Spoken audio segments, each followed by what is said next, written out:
want you to breathe out through your mouth. Make a sound, a note, if you will. Hold that note for as long as you can. This isn't a secret music test. I haven't got a tuning fork in my pocket, and I'm not going to come and bash you on the head if you're not making a perfect C. But I want to hear that sound. I want you to feel what is happening as that sound is coming out.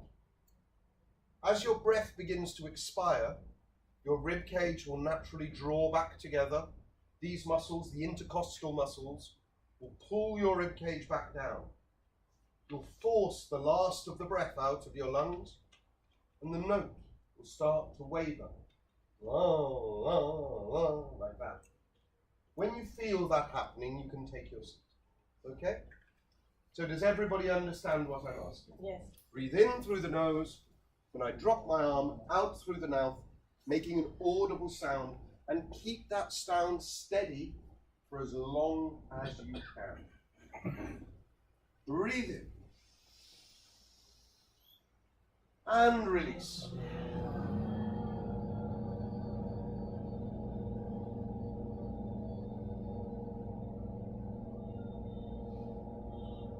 You can hear one or two wavering. Excellent, thank you. Did you all notice the change? You can sit, you can sit.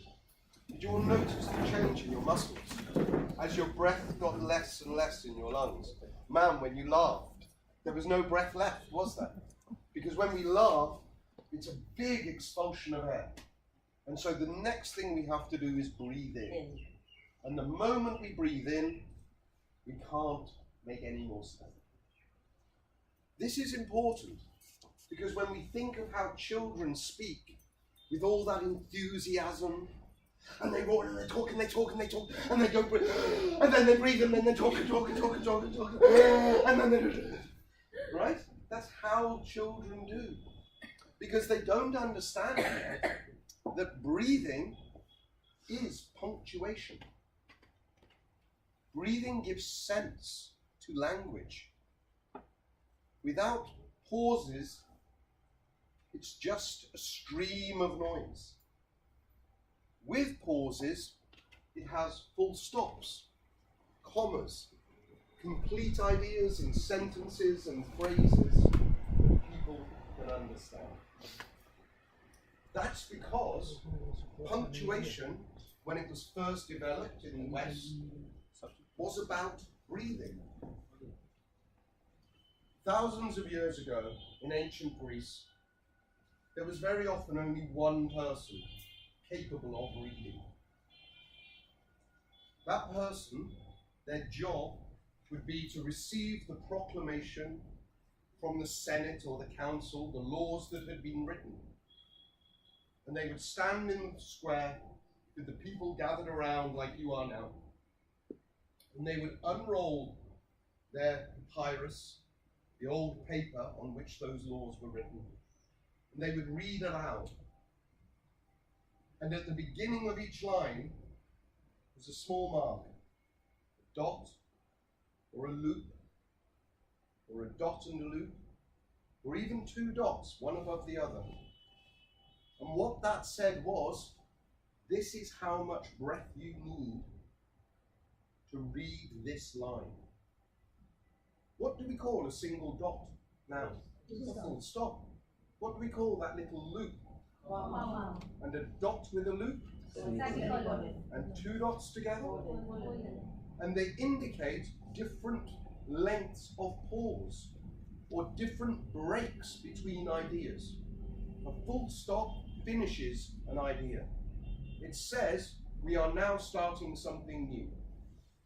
A comma says here is an idea and here is a closely linked idea, a sub-idea, if you like. A semicolon says these two ideas are distinct, but they belong together. So the pause is longer than a comma, but shorter than a full stop. And a colon very often introduces a list. So take a big breath. Here is a list of things that are all named. That person in ancient Greece had a name, a job title, if you like. They were called rhetor, which is where we get the word rhetoric from. Rhetor means speaker in ancient Greek. That's all it means. So for Aristotle, rhetorica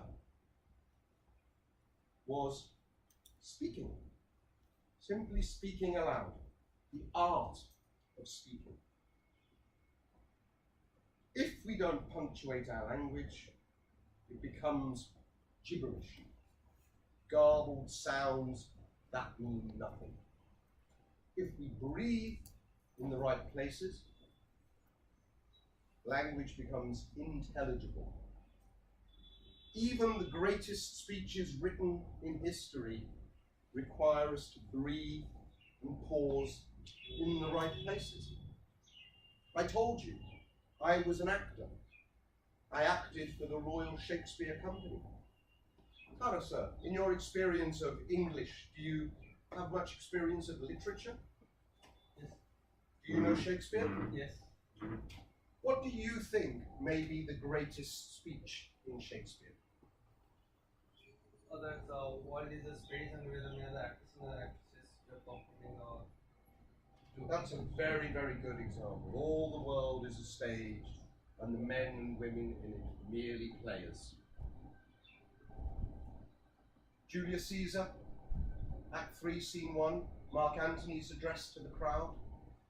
Friends, Romans, countrymen, lend me your ears.